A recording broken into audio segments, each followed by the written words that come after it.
Hi, I'm Randall here in Texas. And I'm Matt, here in Michigan. Today, Randall and I are reviewing a movie or project, however you want to look at it, that some fans have been calling for a while now. Probably 3 or so years, ever since the 2017 Justice League movie came out. We're talking about Zack Snyder's Justice League.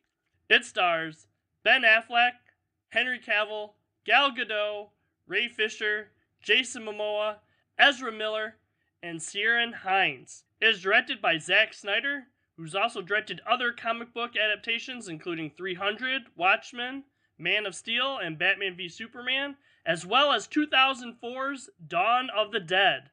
Now, before we go any further, if you like this video, be sure to give us a thumbs up. Also, be sure to hit that subscribe button and ring that bell to get notified about our latest videos. In Zack Snyder's Justice League, we find the story picking up after Batman vs. Superman and the death of Superman. Bruce Wayne makes a promise to Superman on his deathbed to bring together a team that will defend the Earth from an unknown approaching evil.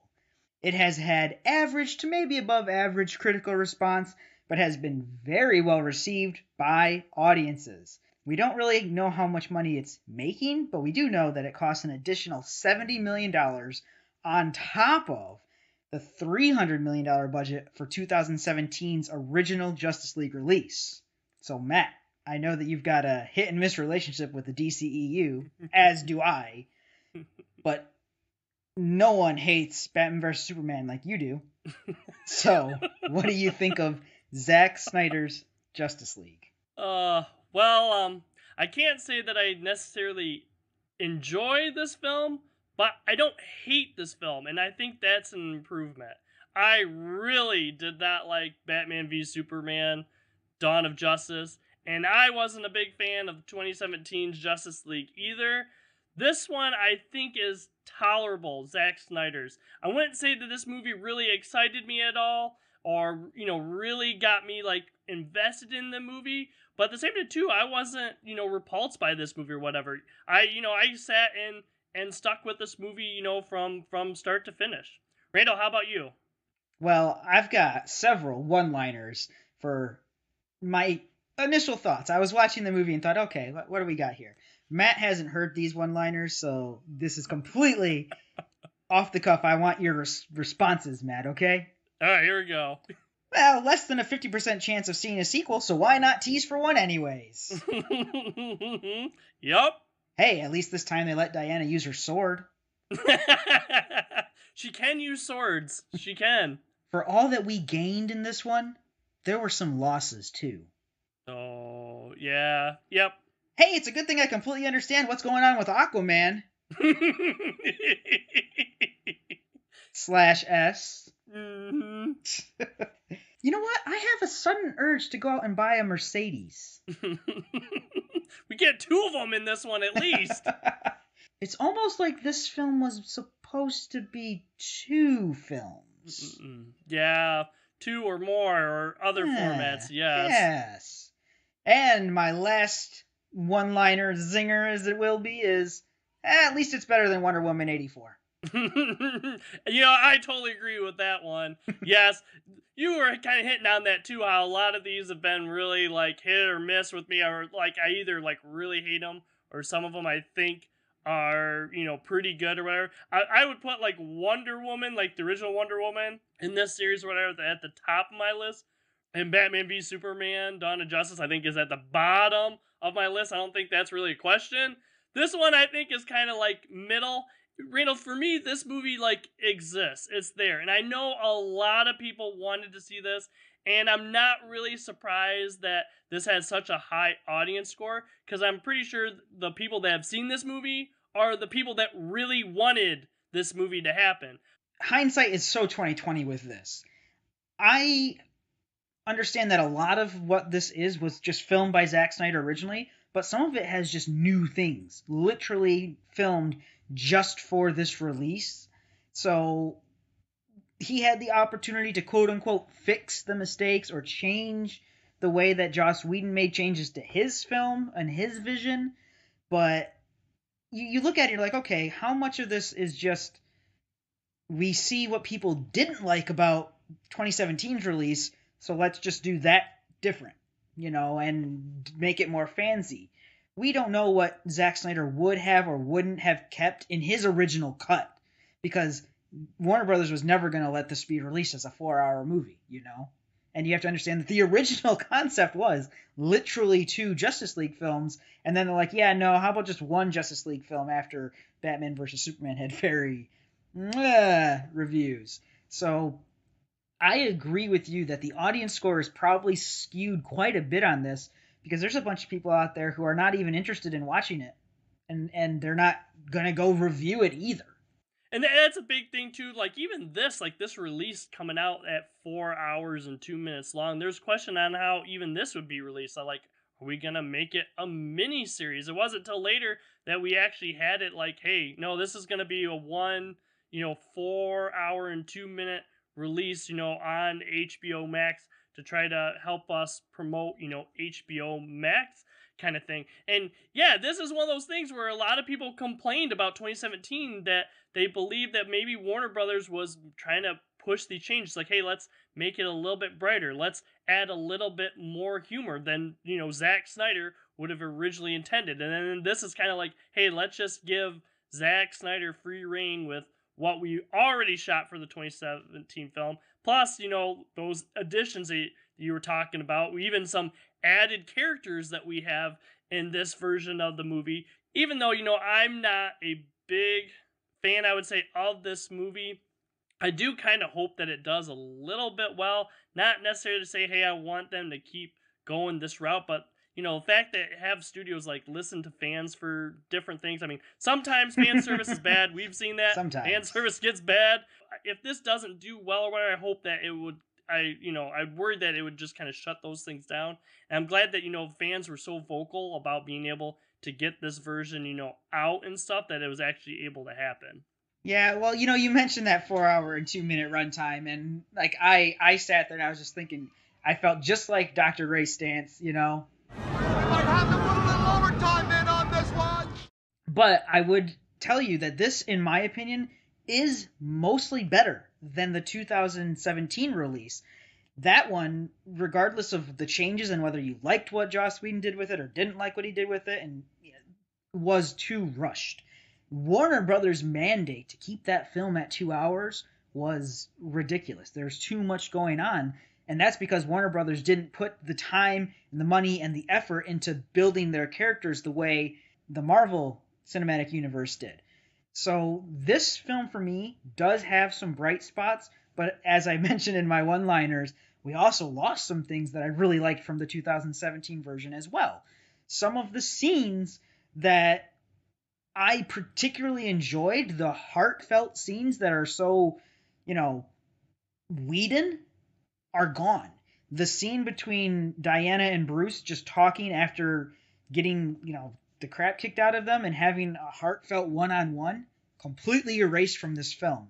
The scene where everyone's talking about how maybe we're all a little bit scared, and Aquaman sitting on the Batmobile, and Diana puts the lasso of truth around him and he starts spouting out how he is kind of afraid. That's all gone, and I miss those scenes because I think that they did help with the characters. In their place, though, we get a lot more backstory of these characters. We get a lot more interesting things going on with these characters, except for Aquaman, also in my one-liners, because he gets his own film. It's your inheritance. You're the rightful king of Atlantis.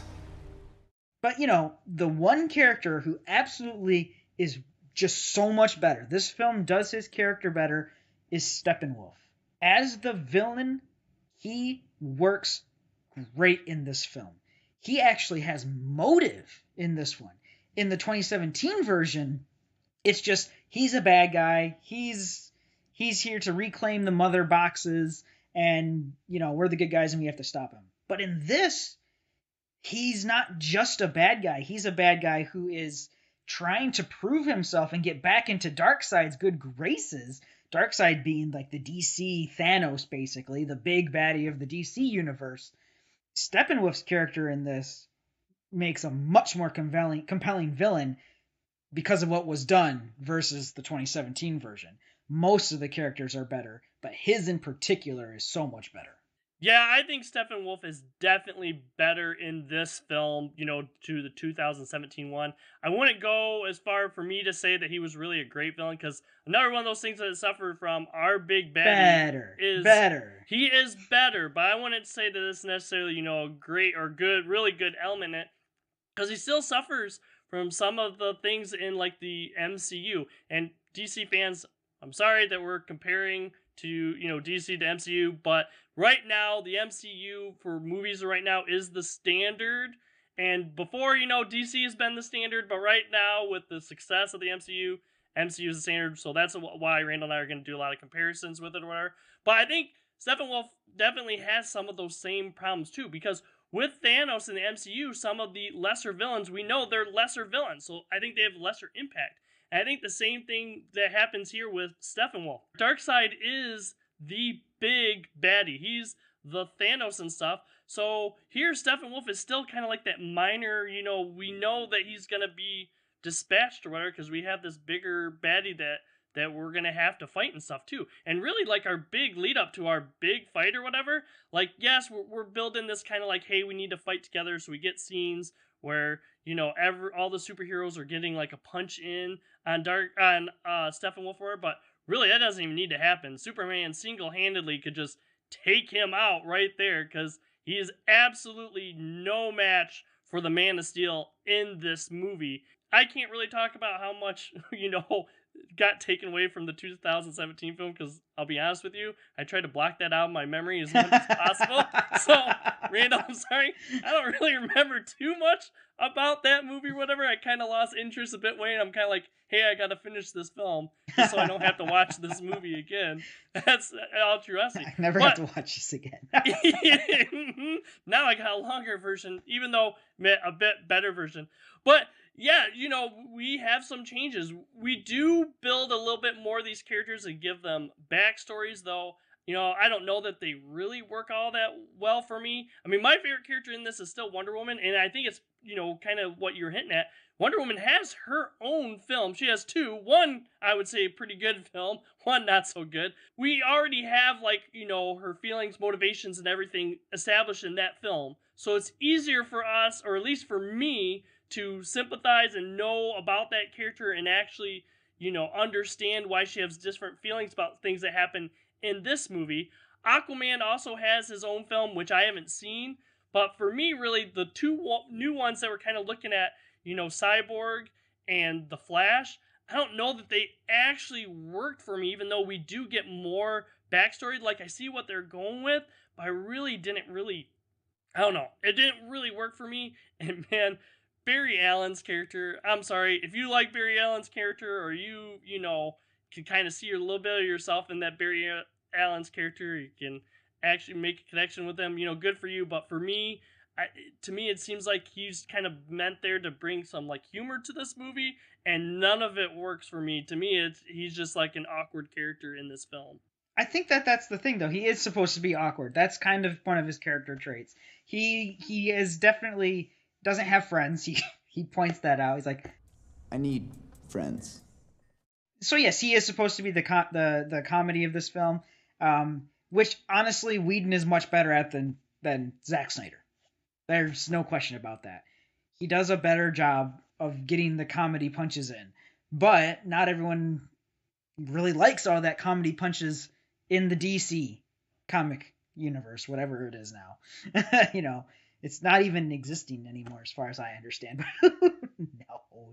But I do want to go back to your blocking all of the 2017 film out, because there's a specific scene that I noted down, or specific change, where I can say, well, you deleted this scene outright and replaced it with your own. Fine, sure.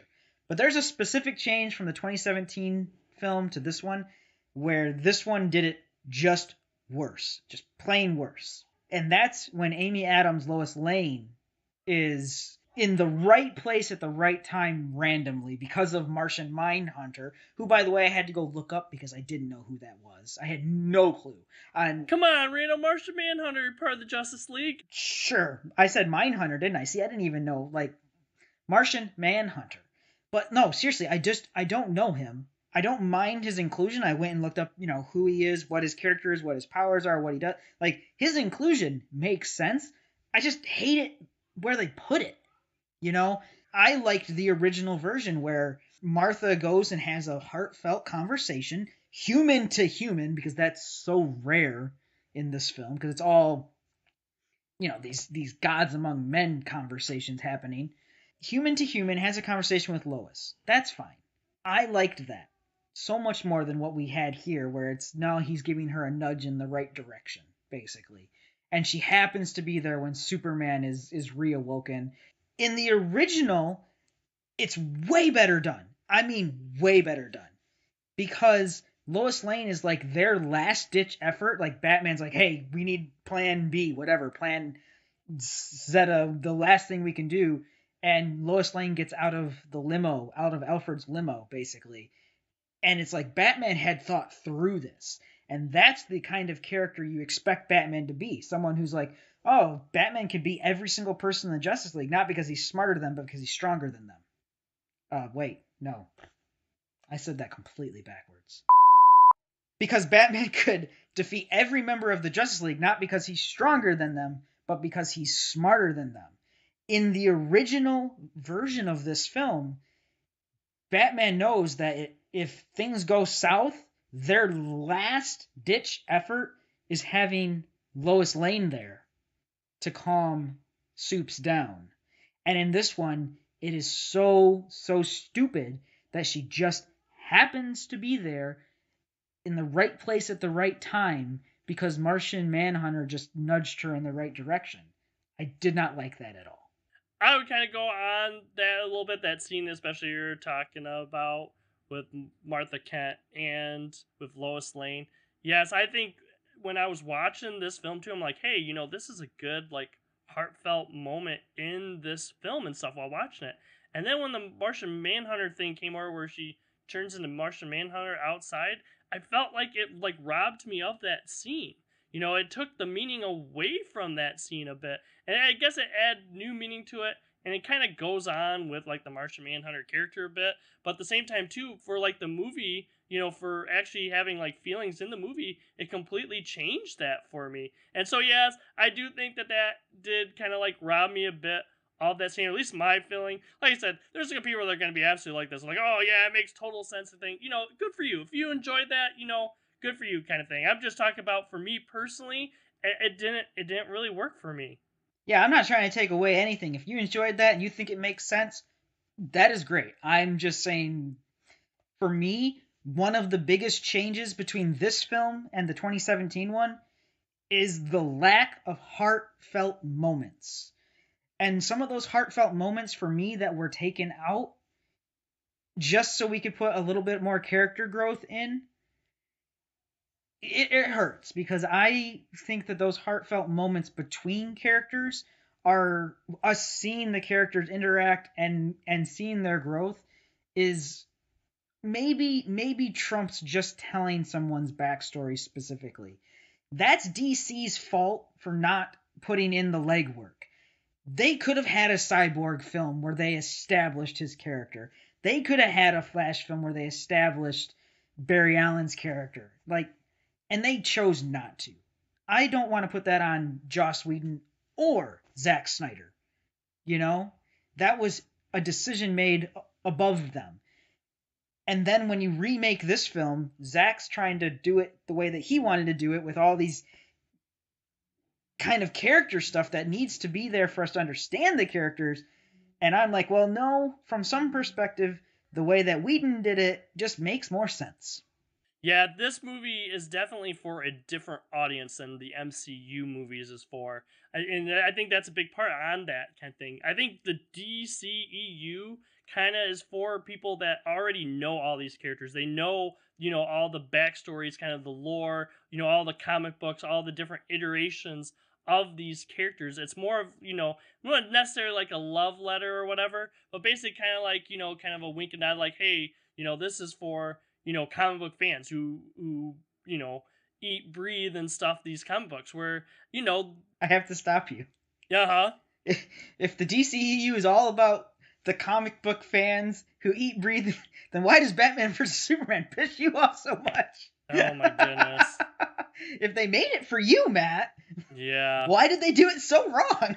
I will tell you one thing. One thing that I did like about like Batman v Superman, I guess liked, is there's certain scenes in that film that I could look at and I'm like, wow, I know what comic book they're referencing, or wow, he did this, right off the comic book. And that's a lot of thing of other Zack Snyder stuff, is how he takes, certain almost like directly from the pages of comic books and recreates it into movies. And that's what some, I think, fans of these movies like to see. That's what they're going for. They're not really necessarily coming for like an original story or whatever with these characters. They want to see their comic books they read kind of come to life. But yeah, I get what you're saying. A lot of stuff, like the source material, Batman v Superman. I mean, I prefer actually what's in the comic books when we see a show off between Batman and Superman, instead of this whole like, oh man, I'm gonna change my ideals because I found out that our mothers have the same name kind of thing. Yes, that completely lost me. As soon as that happened, like my whole view, I don't even think just on that movie, but like the DCEU in general, I think really changed. I went from being excited to these movies to like, kind of like, well, is this one gonna be good? Is this one just gonna be awful kind of thing? You could probably put the Martha scene right up there with Darth Vader screaming no. No! Martha! I wonder how that pitch meeting was going. Is like, you know what? Let's have this whole movie build up like these two characters that are kind of like opposed to each other kind of thing. But we gotta get them together. So how are we gonna do that? You know what? Their mothers both have the same name. Let's make that our eureka moment kind of thing. Like, oh, when they come to that decision, why did you say that name? That's when they'll be together. There must have been some writer in that room who was sitting there like, wait, so you mean the threat of the bad guy that neither of them can handle by themselves, they have to work together, is not enough? Like, that's not the motive? Oh, okay. Once they get rid of this other bad guy, whether it's Batman or Superman, then whoever's left can go on and fight the big baddie. Oh man, sorry, I didn't mean to distract ourselves with Batman versus Superman.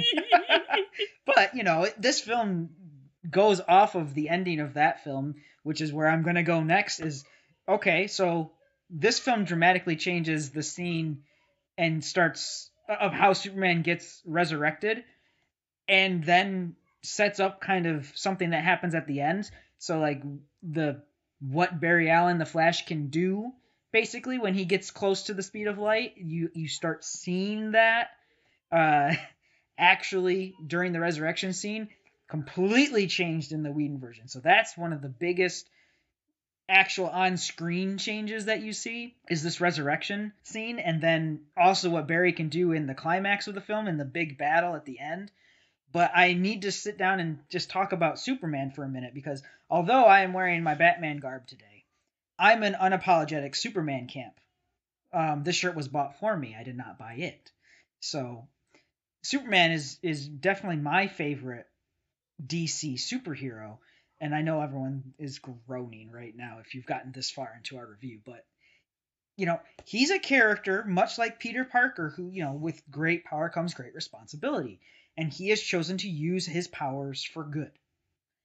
He could have become Lord and Master over the earth and chooses not to, So Superman, for me, he's got it in the bag. He's just awesome. Superman could beat Goku because Goku's going to spend 5 hours charging up, and Superman's just already charged up. So I am a sucker for the moment in this film that we didn't get in the Whedon version, where Superman says, I have a second chance.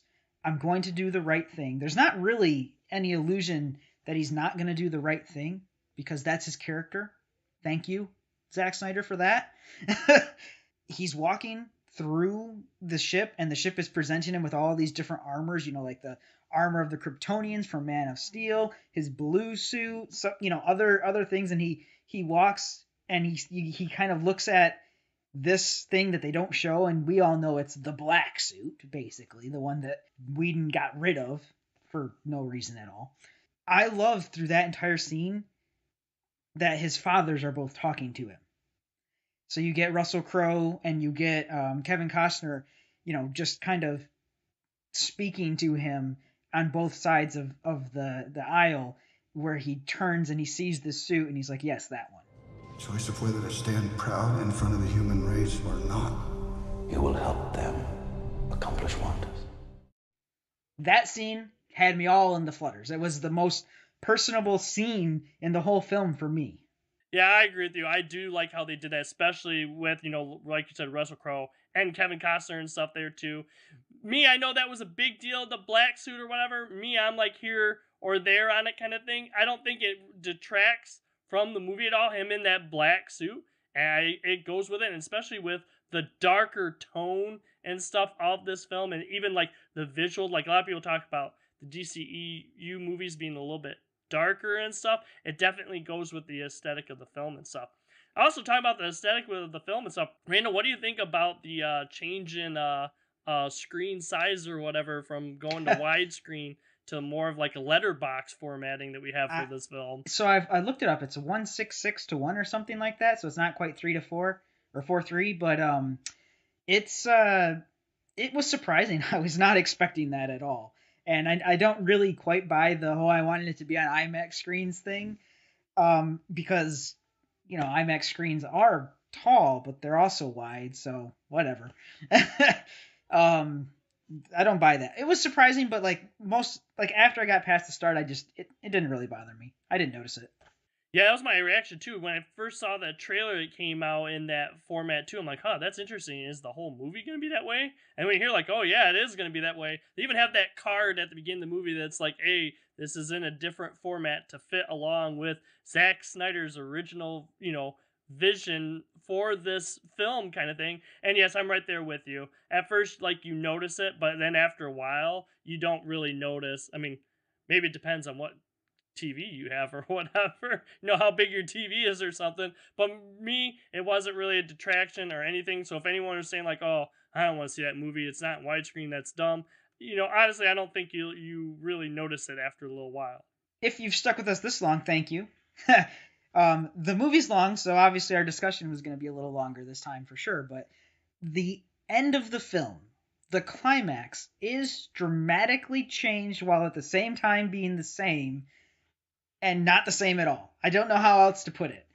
The ending of this film is no like weird Russian family side story like you saw in the 2017 original, where the change machine is like rewriting the earth kind of chunks at a time very slowly. None of that. That's all gone. This is like an abandoned Russian site, basically, or old Soviet city or something like that. So the entire climax is all just this battle. It's the Justice League versus the bad guys, And then finally Superman shows up and puts Steppenwolf in his place, like we've already alluded to. Also got an extremely different ending for how this movie ends, because we get to see the Flash do things in this film that are much more within his character as established, like the whole what happens when he gets near the speed of light because of time dilation and etc. I prefer this ending to the original ending quite a bit, actually, because we also get a lot of Darkseid in it. Even though Darkseid's not there and actively fighting, we do get to see him like, hey, unity happens between the mother boxes, and he is ready to come and basically reshape Earth. This was a better climax in comparison, in my opinion. Yeah, like I said, I can't really talk to that too much because I really did block out a lot of 2017's What? Justice How can League you or not whatever. remember the funny scene of the Flash pushing a truck and Superman moving a building? Honestly, I really did block that out of my memory.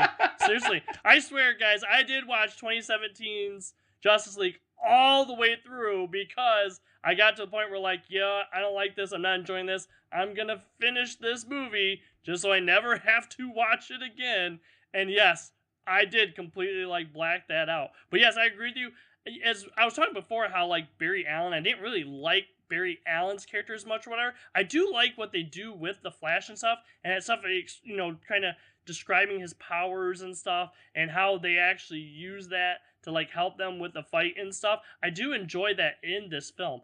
One of my biggest problems, I think, of this movie is that I don't really like as much the relationships that we have between our heroes. And I think you're kind of alluding to that a little bit before. You liked a little bit of the interaction between like Batman and Wonder Woman. And we do have it in this, but I don't think there's really, all that strong of a bond. We try to work a little bit, I think, with Aquaman and the Flash in this, that they're going for it. But for me, really, like, these are just like pieces that are together to film, or to make a team. But to me, it doesn't feel like a good, I don't know, like, pieces of a whole kind of thing. I think they're just pieces kind of like, together for this common goal, I guess. But I don't really get that feeling of, like interaction, like personalities, how their personalities work together and, actually build relationships between each other.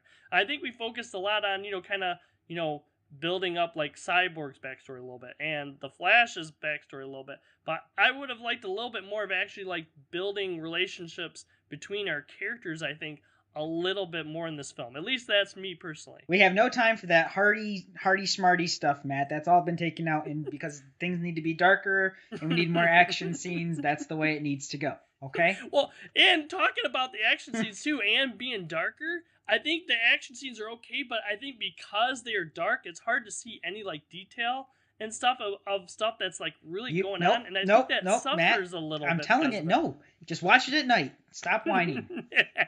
I know. I'm a big whiner. I'm sorry. And yes, like I said, there are people, there's a large, I wouldn't say people, like as that they're minuscule. I think a lot of the big fans of this are, in that mind too. This is what they want. They want to see that darker tone. This is what kind of brings them to life for them. And, for them, it's good. Different movies for different people and stuff. Just for me personally, I mean, if I would have to say what I would like better, that's something that I would like a little bit different. I do think this is better than the 2017 original, albeit long, overly long. Even this one had parts where they could have definitely cut it back. They do have an added scene at the end where it's kind of an epilogue of like what could have been. It's not going to happen. No amount of fan writing is going to get Warner Brothers, I think. I don't know. Warner Brothers does stupid things with their comic book stuff. Who knows with Warner Brothers now? Warner Brothers could be doing anything. So. Okay, but right now, I don't think that any amount of fan writing is going to get another Justice League done. Like, no. But we did get this epilogue, and we did get to finally see on screen Jared Leto's Joker, not like you saw him before in Suicide Squad. Jared Leto's Joker in this is much more traditional Joker, I guess, while at the same time still being his kind of laugh.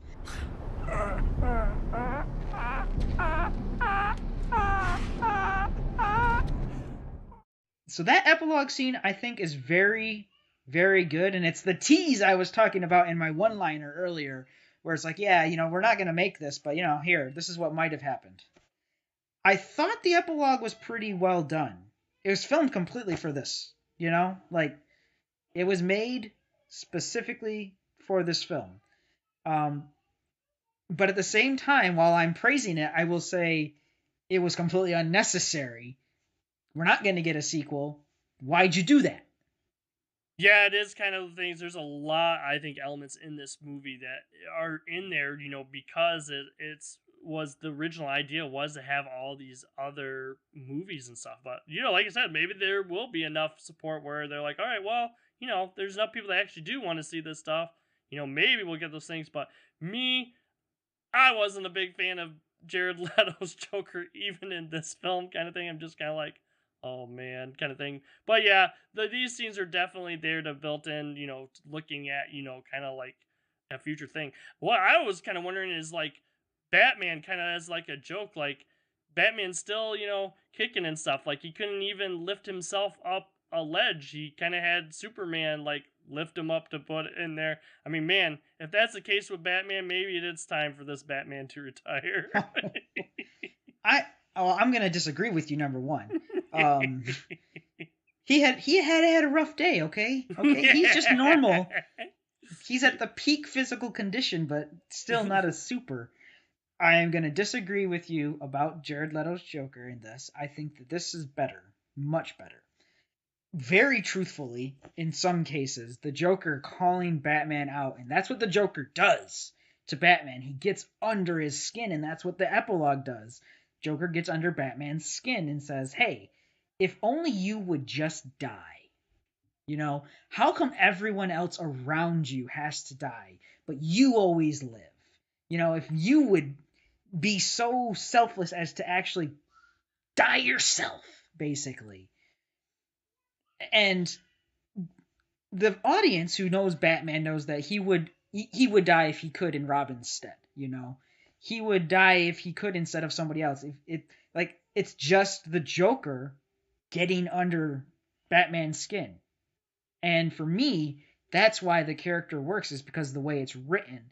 Not necessarily if you don't like Jared Leto's portrayal. I'm like, no, but like what they're talking about in this conversation they're having in the epilogue is a conversation you would expect those two characters to have. Oh yeah, I'm not saying the writing is bad or whatever. I agree with you on that part. I just, like I said, I think these are all elements that bring to a character that works or doesn't work, and I think other parts that don't work just detract for me a bit too much to really enjoy it as I should. Hey, long movie, long review. I still think it's just as maybe, you know, off-putting or maybe interesting to watch, and let everyone discuss it in the comments below, basically. What do you guys think? It's better than 2017's in my opinion, and I'll leave it at that. Yep, I'm the same way here too on that. It's better than 2017's Justice League, and if you enjoy it, I mean, it's there, all 4 hours of it, even though it's not really for me. I didn't hate this film, though, and so me, that's a plus. And sometimes that's winning. And sometimes that's winning. If you guys did like this review, we have other reviews on our channel as well. We take a look at new movies, some older movies. We also take a look at TV shows, and we have deeper dives as well, too, where Randall and I talk about different topics, so be sure to check those out. Also, be sure to check out our Facebook page. We post a day before our videos come out to let you know what the next topic's going to be. Our videos come out every Monday and Thursday. For now, I'm Matt here in Michigan. Have a good day. And I'm Randall here in Texas. See everyone next time. Next time on No Market Media. Please consider checking out some of our other videos.